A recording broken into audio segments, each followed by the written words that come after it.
ఈ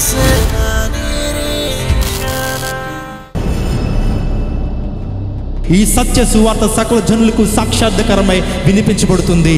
this kingdom of gospel should be preached with evidences, then end will come.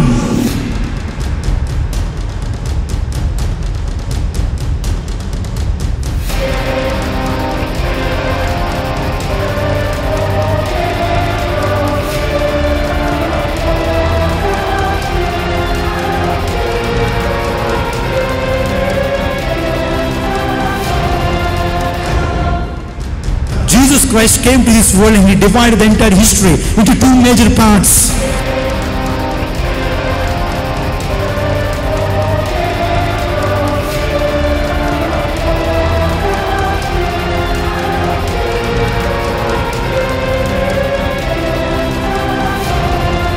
Hallelujah.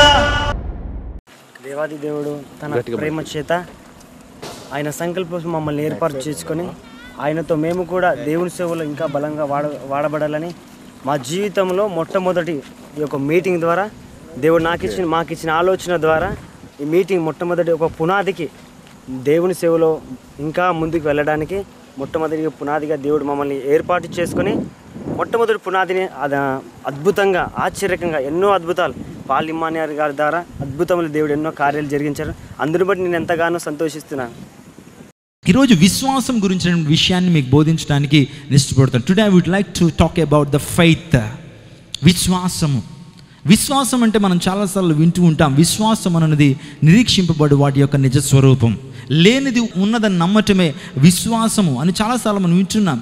దేవుడు ఎప్పుడు అద్భుత కార్యాలు చేసినా, యేసు ప్రభు వారు ఏ అద్భుతం చేసినా వెంటనే ఒక మాట చెప్తూ ఉండేవాడు, నీ విశ్వాసమే నిన్ను స్వస్థపరచును. Your faith has made you well.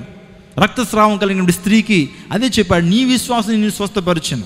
గుడ్డితనంతో బాధపడుతున్నటువంటి అనేక మంది జీవితాల్లో యేసు ప్రభు వారు చెప్పినటువంటి మాట, మీ విశ్వాసమే నిన్ను స్వస్థపరచును, నీ విశ్వాసమే నిన్ను బాగుపరచును, నీ విశ్వాసమే నిన్ను ఉన్నతమైన స్థానానికి తీసుకుని వెళుతుంది అని సాక్షాత్తు యేసు ప్రభు వారు తెలియజేశారు. ఈరోజు విశ్వాసం కనుక మనకు లేకపోతే మనం మృతమైనటువంటి వారమే.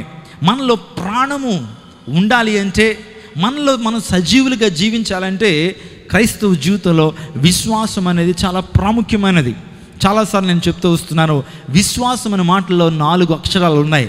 మొదటి అక్షరం 2వ అక్షరాన్ని తీస్తే ఇంకేముంటుంది? శ్వాస.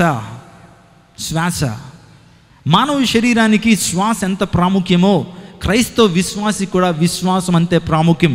నేను ఎవరినైనా పిలిచి ఒక 2-3 నిమిషాలు మీ ముక్కు నూరు మూసుకుని ఇలా ఉండండి అంటే, నీళ్లు లేకపోతే మనం ఒక 4-5 రోజులు బ్రతకచ్చు, ఆహారం లేకపోతే 40 దినాలు బ్రతకచ్చు.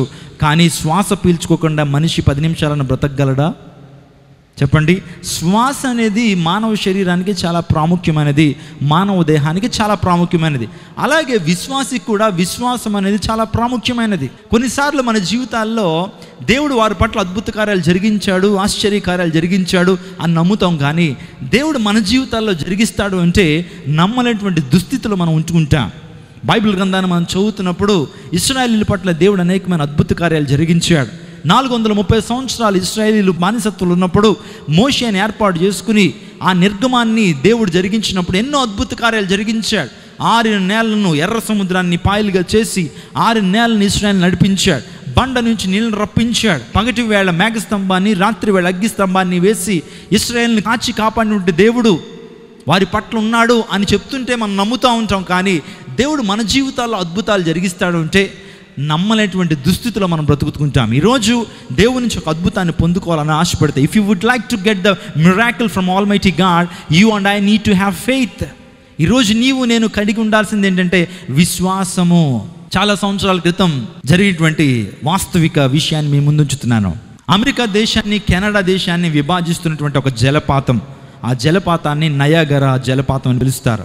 చాలా భయంకరంగా ఉంటుంది. ఆ ప్రాంతానికి వెళ్ళినప్పుడు ఆ నీరు ఎత్తైన ప్రాంతం నుంచి కిందకు పడుతున్నప్పుడు చాలా భయంకరంగా ఉంటుంది. కిందకు చూస్తే భయపడతాం, కింద ఉన్నటువంటి నీళ్ళని మనం చూడలేం, ఎంతో భయంకరంగా ఉంటుంది. అటువంటి జలపాతం మీద చార్ల్స్ బ్లాండీనా అనేటువంటి ఒక వ్యక్తి ఒక తీగ కట్టుకున్నాడు. ఆ చివరి నుంచి ఈ చివరికి ఒక తీగ కట్టుకుని ఆ తీగ మీద నడుస్తానని స్టేట్మెంట్ ఇచ్చాడు అమెరికా దేశస్తులకి. అప్పుడు జనాలు తండోపతండాలుగా వచ్చేసారు. వచ్చేసి ఈ ఫీట్ని మేము చూడాలి, ఈ అద్భుతమైనటువంటి ఈ భంగిమలు లేకపోతే అద్భుతమైనటువంటి ఈ ఫీట్ని మేము చూడాలని చాలామంది వచ్చారు. వచ్చిన తర్వాత చార్ల్స్ బ్లాండిన్ నిలబడ్డాడు, ఇలాగ మైక్ తీసుకుని ఒక మాట అంటున్నాడు, నేను నడుస్తానని మీలో ఎంతమంది విశ్వాసం ఉంచుతున్నారని అడిగాడు. How many of you believe that I'm going to walk on this rope? ఈ యొక్క తీగ మీద నేను నడుస్తాను, త్రాడు మీద నడుస్తాను, మీరు ఎంతమంది నమ్ముతున్నారంటే కొంతమంది చేతులు పయనించారు, కొంతమందిని అలాగే దించారు. వీడు ఖచ్చితంగా ఈ తీగ నుంచి కింద పడిపోతాడు నీటిలో అనుకున్నారు. ఏ విధమైన ఆధారం లేకుండా నడుస్తానని చెప్తున్నాడు. ఖచ్చితంగా ఈ తీగ మీద నుంచి నడుస్తున్నప్పుడు ఖచ్చితంగా కింద పడతాడు, చచ్చిపోతాడు. ఆ చావును చూడడానికి కొంతమంది వచ్చారు. అప్పుడు వెంటనే చార్ల్స్ బ్లాండిన్ అనేటువంటి ఈ వ్యక్తి నడవటం ప్రారంభించాడు. మెల్లమెల్లగా అడుగులు వేసుకుంటూ ఈ చివరి నుంచి అవతలకు వెళ్ళేటప్పటికి కరతాళ ధ్వనులు, అందరూ కూడా చప్పట్లు కొడుతున్నారు, అందరూ కూడా అభివాదం చేస్తున్నారు. చార్ల్స్ బ్లాండిన్ మరలా మైక్ తీసుకుని అంటున్నాడు, నేను ఈ చివరి నుంచి ఆ చివరికి నడిచాను, ఎంతమంది విశ్వాసం ఉంచుతున్నారని అడిగాడు. అప్పుడు వెంటనే అందరూ కూడా చేతులపైన ఉంచారు. మేము కళ్ళారా చూసాం నీ యొక్క దృశ్యాన్ని, ఈ యొక్క ప్రదర్శనను మేము కళ్ళారా చూసాం కాబట్టి నమ్ముతున్నాం ఉన్నారు.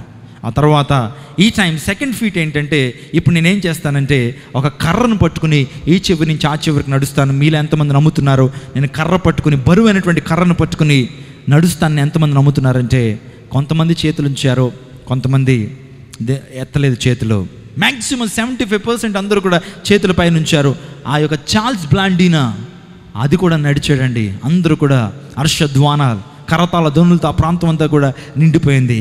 ఇప్పుడు మూడోసారిగా మరొకసారి మైక్ తీసుకుని అంటున్నాడు, ప్రియ ప్రజలారా, నేను మొదటిసారి ఏ ఆధారం లేకుండా ఈ జలపాతం మీద నడిచానని మీలో ఎంతమంది నా మీద విశ్వాసం కలిగి ఉన్నారు, ఎంతమంది నమ్ముతున్నారు అని అడిగాడట. అందరూ చేతులు పైనుంచారు, పైకెత్తారు. రెండోదిగా ఒక పోల్ను పట్టుకుని, బరువైనటువంటి పోల్ను పట్టుకుని నడిచానని మీలో ఎంతమంది విశ్వాసం ఉంచుతున్నారంటే, మేము విశ్వాసం ఉంచుతున్నాం, మేము నిన్ను నమ్ముతున్నాం. We know your potential, we know your calibre, నీ స్ట్రెంగ్త్ ఏంటో మాకు తెలుసు, నీ యొక్క గొప్పతనం ఏంటో మాకు తెలుసు అని అందరూ కూడా చెప్తున్నప్పుడు మూడోసారిగా ఒకటి అంటున్నాడు, మీరు నా మీద విశ్వాసం చూపుతున్నారని చెప్తున్నారు కదా, ఇప్పుడు మీలో ఒకళ్ళు వచ్చి నా భుజాల మీద కూర్చోండి, నేను ఈ ప్రాంతం నుంచి ఆ ప్రాంతానికి తీసుకుని వెళ్తానన్నాడు. ఎవ్వరు కూడా మాట్లాడట్లేదట, ఎవ్వరు కూడా ముందుకు రావట్లేదు. అతను నడిచాడంటే విశ్వాసం ఉంటుంది ప్రజల్లో, అతను కర్రను పట్టుకుని నడిచాడంటే విశ్వాసం ఉంటుంది. కానీ ఎవరైనా వచ్చి తన భుజాల మీద కూర్చోండి అని ఎప్పుడైతే ఇన్వైట్ చేశాడో ఒక్కళ్ళు కూడా రావట్లేదట. క్రైస్తవ జీవితాల్లో జరుగుతున్నటువంటి విషయం ఇదే. దేవుడు వారి జీవితాల్లో కార్యాలు జరిగించినప్పుడు, సాక్ష్యాలు చెప్తున్నప్పుడు మనం కూడా నమ్ముతాం. కానీ మన దాకా వచ్చేటప్పటికి దేవుడు నిజంగా జరిగిస్తాడా? నేను దేవుని కోసం నిలబడుతున్నాను, కులానికి లేకపోతే కులానికి వేరుగా, మతానికి వేరుగా, కుటుంబానికి వేరుగా దేవుని వచ్చి నమ్ముకుంటున్నాను, దేవుడు నన్ను తలగా చేస్తాడా? నిజంగా దేవుడు నన్ను అన్యజనుల్లో సిగ్గుపడనివ్వకుండా చేస్తాడా? యేసు ప్రభు వారు నన్ను నిజంగా ఆశీర్వదిస్తాడా? నిజంగా నన్ను ప్రత్యేకపరుస్తాడా అనేటువంటి అవిశ్వాసం మనలో రావటాన్ని బట్టే ఈరోజు నువ్వు అద్భుతాన్ని పొందుకోలేకపోతున్నా. వచ్చేసే దేవుని కోసం ఒక మంచి నిర్ణయాన్ని తీసుకో. దేవుని కోసం మంచి నిర్ణయం తీసుకుని నువ్వు దేవుని కోసం నిలబడితే దేవుడు నిన్నెప్పుడు కూడా తోకగా ఉంచేటువంటి దేవుడు కాదు, నిన్నెప్పుడు కూడా తలగా ఉంచుతానన్నాడు.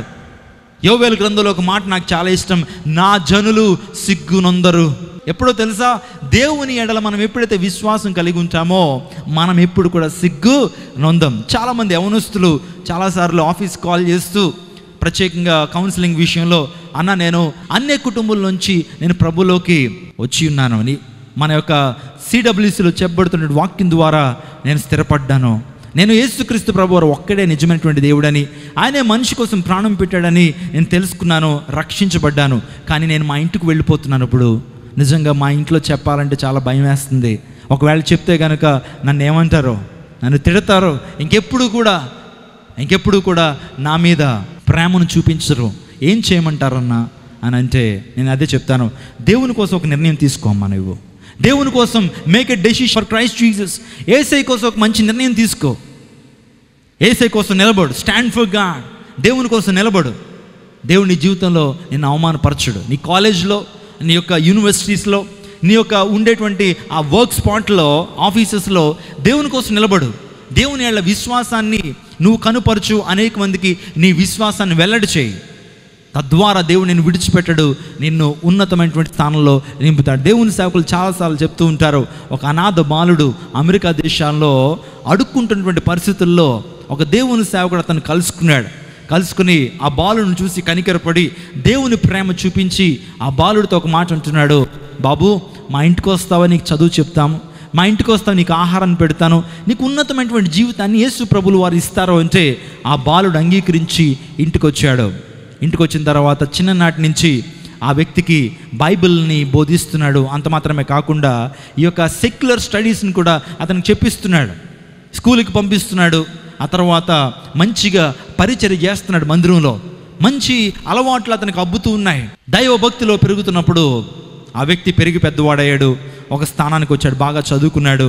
బాగా చదువుకున్న తర్వాత ఆ పాస్టర్ గారు అతని చేతిలో కొంత ధనాన్ని నుంచి కొంత ద్రవ్యాన్ని ఇచ్చి, ఈ ద్రవ్యంతో నువ్వు బ్రతుకు, ఈ ద్రవ్యంతో నువ్వు ఏదైనా చిన్న వ్యాపారం ప్రారంభించు, తద్వారా దేవుడు నేను దీవిస్తాడు, నీ ఉన్న వ్యాపారంలో నమ్మకంగా ఉండు, నువ్వు ఎక్కడైతే పని చేస్తుంటావో అక్కడ నమ్మకంగా ఉండు, దేవునికి 10వ వంతు ఇవ్వి, అన్ని విషయాల్లో నమ్మకంగా ఉండు, దేవుని మీద విశ్వాసం ఉంచు, దేవుని ఉన్నతమైన స్థానానికి తీసుకుని వెళ్తాడు అని ఆ బాలుడు అనేటువంటి ఆ కాల్గేట్ అనేటువంటి వ్యక్తికి ఎప్పుడైతే చెప్పగానే నమ్మకంతో దేవుని సేవించాడు, విశ్వాసంతో నన్ను పిలిచిన వాడు, నన్ను ఈ స్థానానికి తీసుకొచ్చిన వాడు, నన్ను పోషిస్తున్నటువంటి దేవుడు నమ్మదగిన వాడు, విశ్వాస్యతను కలిగినటువంటి దేవుడు నన్ను ఉన్నతమైన స్థానానికి తీసుకుని వెళ్తాడని నమ్మకంగా దేవుని వెంబడించాడు.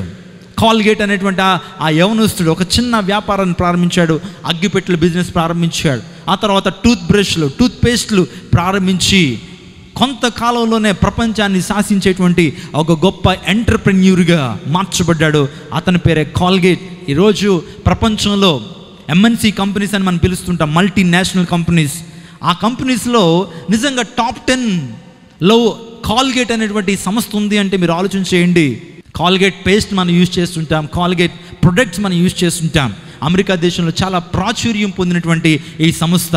మనం అనుకుంటాము కాల్గేట్ అనేది టూత్పేస్ట్లు అనుకుంటాం, కానీ చాలా వస్తువులను తయారు చేస్తున్నటువంటి సంస్థ అది. ఒకప్పుడు ఆ కాల్గేట్ అనేటువంటి ఆ వ్యక్తి ఒక అనాథ బాలుడు, కానీ దేవుని మీద విశ్వాసం ఉంచాడు, దేవుని మీద విశ్వాసాన్ని కనుపరిచాడు, నమ్మకంగా బ్రతికాడు. నమ్మకమైనటువంటి జీవితాన్ని దేవుని సేవకులు ఎదుట, దేవుని ఎదుట కనుపరచగా దేవుడు అతన్ని ఒట్టిగా వదిలిపెట్టాడా? దేవుడు అతన్ని తోకగా ఉంచాడా?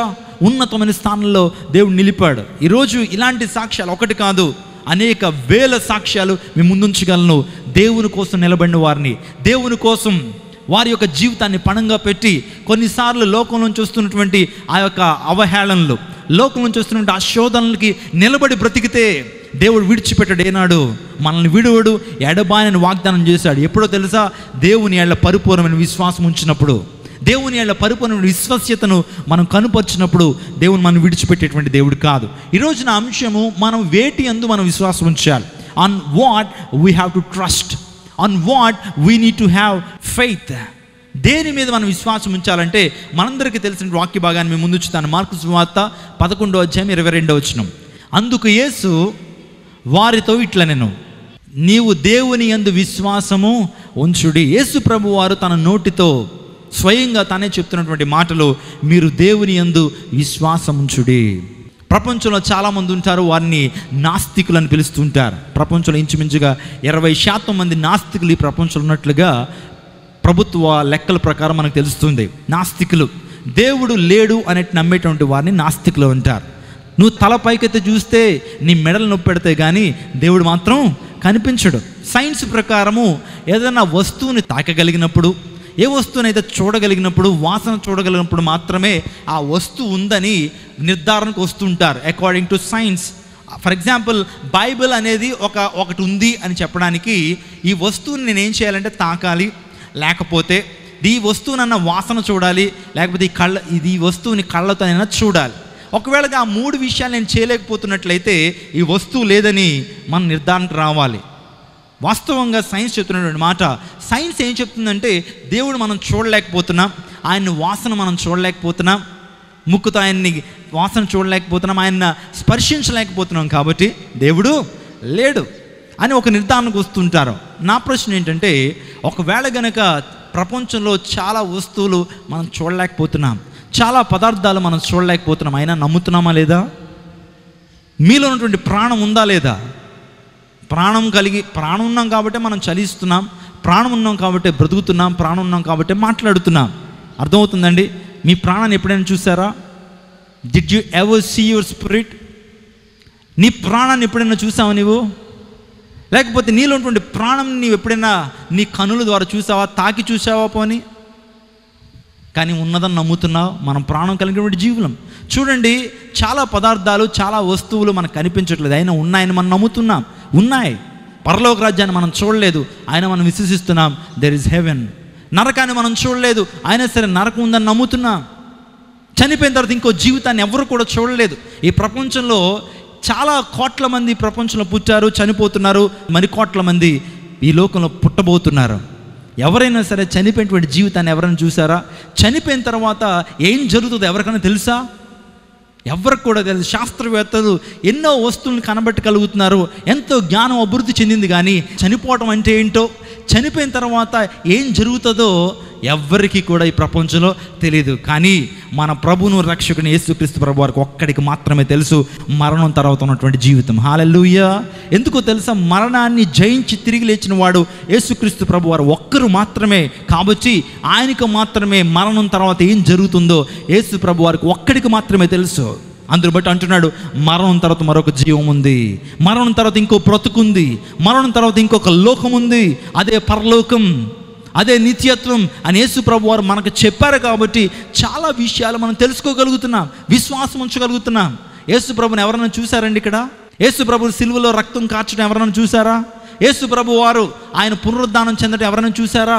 కానీ దేవుడు మనలో పెట్టిన విశ్వాసం ఏంటంటే, యేసు ప్రభు వారు నా కోసం ఈ లోకానికి వచ్చాడు, నా కోసం ఆయన రక్తాన్ని కార్చాడు, నా కోసం ఆ సిలువలో ఆయన ఒక యాగాన్ని ఆయన జరిపి సమస్త మానవాళి పాప ప్రక్షాళన నిమిత్తం ఆయన సిలువలో తన రక్తాన్ని కార్చాడు.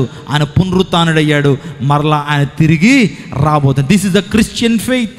ఇదే క్రైస్తవ యొక్క విశ్వాసం. యేసు ప్రభు వారు నా కోసం ఈ లోకానికి వచ్చాడు, నరావతారికి లోకానికి వచ్చి, వాక్యమైనటువంటి ఆ దేవాది దేవుడు నరావతారికి లోకానికి వచ్చి సమస్త మానవాళి కోసం ఆయన రక్తాన్ని చిందించాడు. ఆయన నా కోసమే మరణించాడు, నా కోసం పునరుత్థానుడయ్యాడు, మరలా తిరిగి నా కోసం రానయించున్నాడు. This is the faith what we have today in Christ Jesus. యేసులో మనం కలిగిన గొప్ప విశ్వాసము ఇదే. దేవుడు ఉన్నారని నమ్మాలి ప్రతి వ్యక్తి కూడా. ఒకసారట ఐజక్ న్యూటన్ దగ్గరికి తన దగ్గర ఉండేటువంటి ఒక అనుచరుడు వచ్చాడట.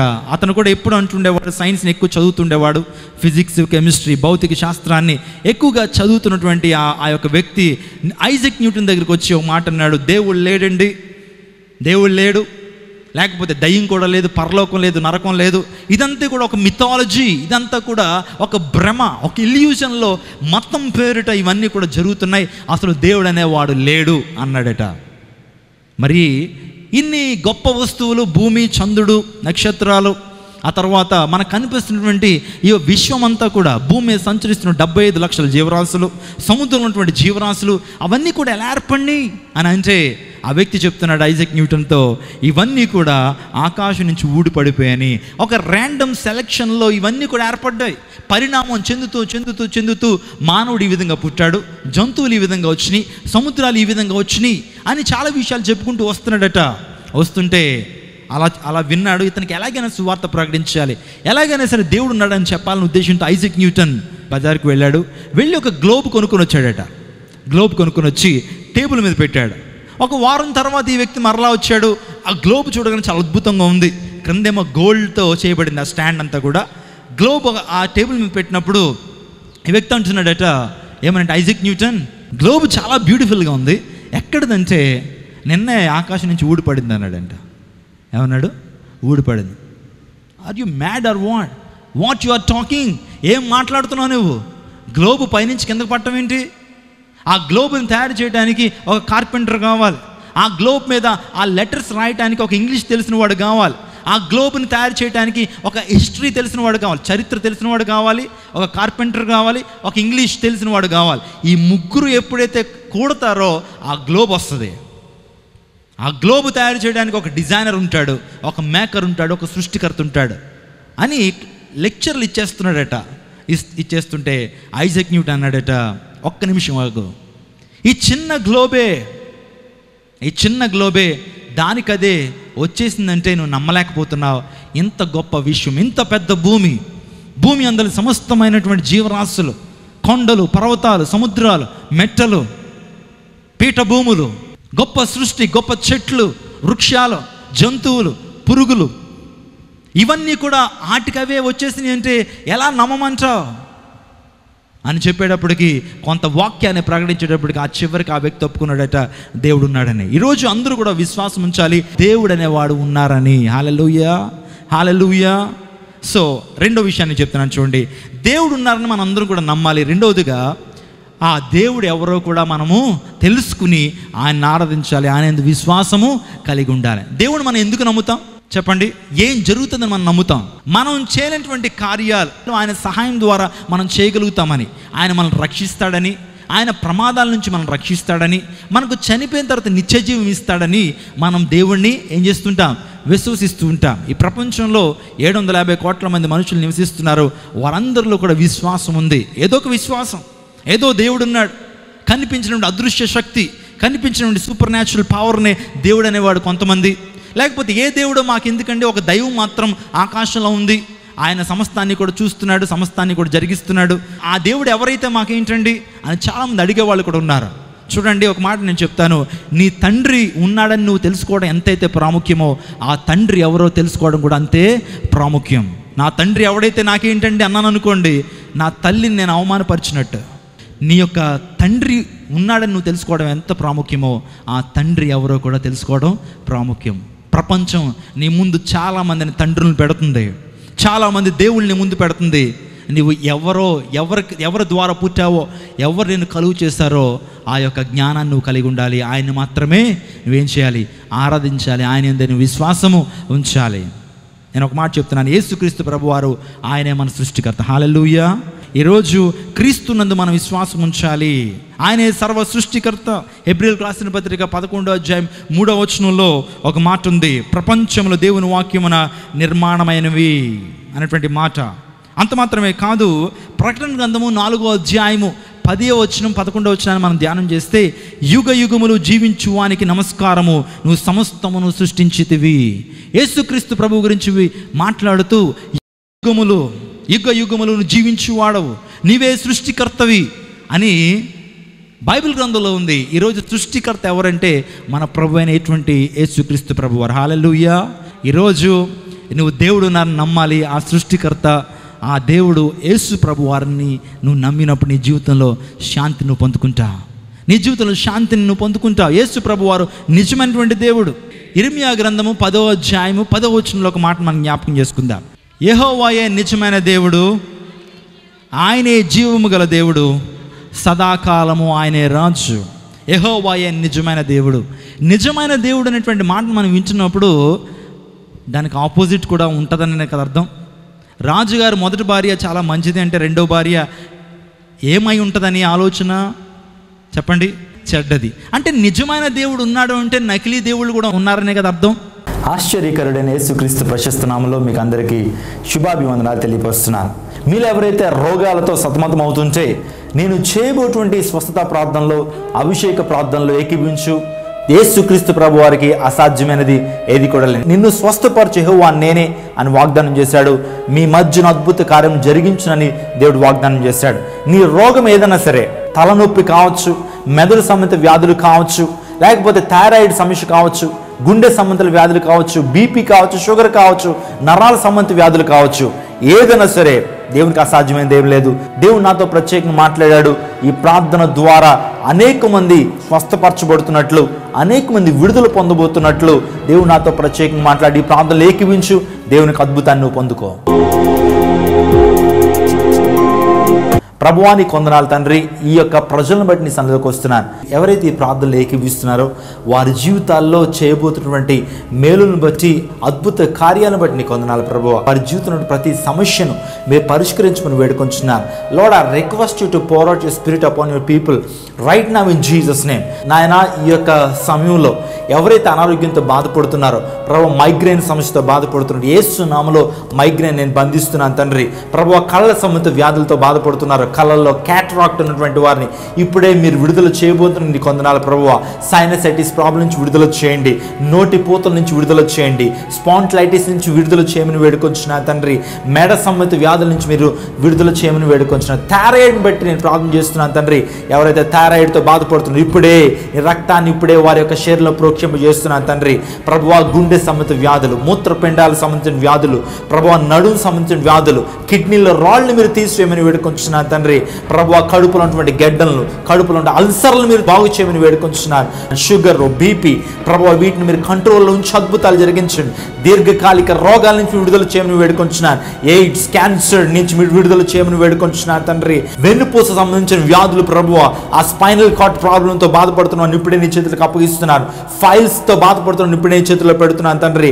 నాయన కార్యం జరిగించండి ప్రభువా. స్పాండిలైటిస్ నుంచి విడుదల చేయండి. కేళ్ల సంబంధిత వ్యాధుల నుంచి, రొమాటిక్ పెయిన్స్ నుంచి మీరు విడుదల చేయమని వేడుకొంచున్నారు తండ్రి. నాయన నీకు అసాధ్యమైనది ఏమీ లేదయ్యా. సమస్తాన్ని సాధ్యపరిచేటువంటి దేవుడు ప్రభువా. ఈ సమయంలో ఎవరైతే మానసిక సంబంధమైన రోగాలతో డిప్రెషన్కి వెళ్ళిపోయినటువంటి వారిని నీ చేతిలో పెడుతున్నాను తండ్రి. నీ ధైర్యంతో వారిని నింపండి ప్రభువా. అద్భుతాలు జరిగి స్థిరపరచండి. నేను నమ్ముకున్న వారిని ఏనాడు సిగ్గుపరిచేటువంటి దేవుడు కాదు. నిన్ను స్వస్థపరచదని వాగ్దానాన్ని మా జీవితాల్లో నెరవేర్చుకుని వేడుకొంచున్నాను తండ్రి. సమస్త మహిమ ఘనత ప్రభువా నీకు ఆరోపిస్తూ, మీరు చేసిన అద్భుతాన్ని బట్టి, మీరు ఇచ్చినటువంటి స్వస్థతను బట్టి నీకు వందనాలు తెలియపరుస్తూ యేసు అతి శక్తి కలిగిన నామంలో అడిగి వేడుకొంచున్నాం తండ్రి. ఆమేన్. నేను చేస్తున్నటువంటి ప్రాంతంలో అనేక మంది స్వస్థత పొందుతున్నారు. అనేక సాక్ష్యాలు మేము వింటున్నాం. నీ సాక్ష్యాన్ని మాకు తెలియచేయి. దేవుని యొక్క రాజ్య విస్తరణలో నీ యొక్క సాక్ష్యం అనేక మందిని ప్రభావితం చేస్తుంది అనటంలో ఏ విధమైన సందేహం లేదు. ఇప్పుడే కాల్ చేయి. ఇదే నెంబర్స్లో అవైలబుల్గా ఉంచాం. మీతో ప్రార్థన చేయడానికి, మీతో అనేక విషయాలు మాట్లాడడానికి మేము సిద్ధంగా ఉన్నాం. దేవుడు మిమ్మల్ని దీవించునుగాక. ఈ యొక్క కార్యక్రమాన్ని చూస్తున్నటువంటి మీరు నిజంగా దీవెన పొందుతున్నారని నేను ఎంతగానో సంతోషిస్తున్నాను. ఈ కార్యక్రమాలు ప్రతిరోజు అందించబడ్డానికి ఎంతో వ్యయ ప్రయాసాలు, ఎంతో ధనాన్ని మేము వెచ్చిస్తున్నాం. ఎంతో భారభరితంగా ఈ యొక్క సువార్త పరిచయను ముందుకు తీసుకుని వెళ్తున్నాం. దేవునికి ఇచ్చి నష్టపోయినటువంటి వారు ఈ ప్రపంచంలో ఎవరు లేరు. సువార్తను అందించలేనటువంటి పక్షంలో సువార్తను అందించేటువంటి వారికి మీ హస్తాలను ఉంచడం ద్వారా దేవుని యొక్క ఆశీర్వాదాన్ని మీరు చూస్తారు. ఈ యొక్క కార్యక్రమాన్ని స్పాన్సర్ చేయడానికి 3,000 రూపాయలు నేను ఖర్చు చేస్తున్నాను. కాబట్టి ఈ కార్యక్రమం అభివృద్ధిలో మీ యొక్క హస్తాన్ని చాపండి. దేవుని ఆశీర్వదిస్తే దేవుడు అనేక మందికి ఆశీర్వాదకరంగా ఉంచాలని ఆశపడుతున్నాడు. ఈ రోజే ఒక కార్యక్రమాన్ని స్పాన్సర్ చేయడానికి ముందుకు రండి. దేవుని సేవలో నా హస్తాన్ని ఉంచాలని ఆశపడుతున్న నీవు, అది ఎంత అమౌంట్ అయినా సరే దేవుని సేవలో పెట్టబట్టడం ద్వారా దేవుడిని యొక్క ఆర్థిక సంబంధమైన ప్రతి ఇబ్బందిని ఆయన తొలగించి నూతన ఆశీర్వాదాలతో దేవుడు నింపగలడు. కాబట్టి ఈ కార్యక్రమాన్ని అభివృద్ధిలో మీరు తోడ్పడండి. అనేక మందికి, లక్షల మందికి దీవెనకరంగా ఉన్నటువంటి కార్యక్రమాన్ని స్పాన్సర్ చేయడం ద్వారా దేవుని యొక్క దీవెనలు తప్పనిసరిగా నువ్వు పొందుకుంటావు. ఇప్పుడే ఈ యొక్క బ్యాంక్ డీటెయిల్స్ మీరు నోట్ చేసుకోండి. ఈ క్రింద నెంబర్కి ఫోన్ చేయండి. తద్వారా మీతో మాట్లాడడానికి మేము ఇష్టపడుతున్నాం.